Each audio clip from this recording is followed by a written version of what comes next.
Well, in New York, you know, Scorsese was still filming like on the streets, basically, and all of those people working in LA, and Jonathan Demme was working then, and Coppola, and so yeah, I think we were aware of certain styles in cinema, but we were even more interested in reducing it more. We were interested in not being considered professionals.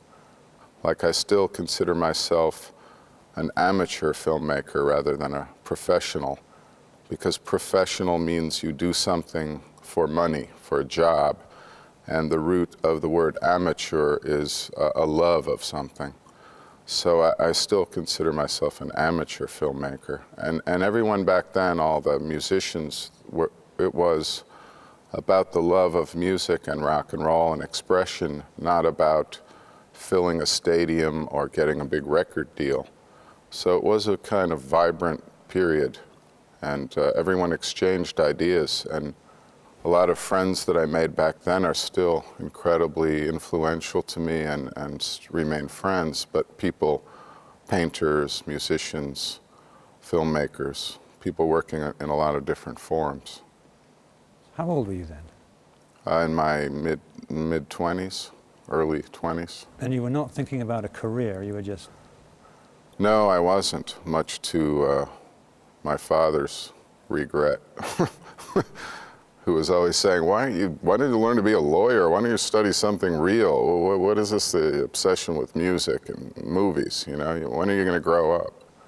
But later, as some of my films got, after Stranger Than Paradise and Down by Law were seen, at least, you know, seen around the world to some degree, my father became very supportive and changed in that way.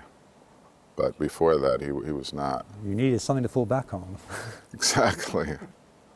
Heard that a few times.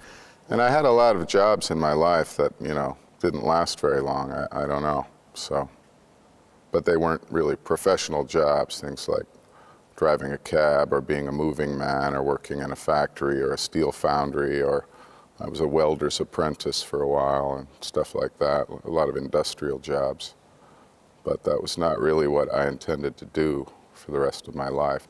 Although I'm glad I did those things, because I think I observed a lot of interesting things in some of those strange jobs that I had. Did you actually enjoy doing these jobs when you were doing them? No. No, I wanted to go out and hear rock and roll or meet some girls or do something fun, you know.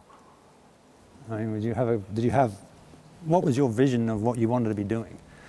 Back then? Yeah, as you were welding. Well, I wanted to live the romantic life of a poet or a rock and roll musician. And I just wanted to live my own life and not have a boss and be able to do what I want in my life.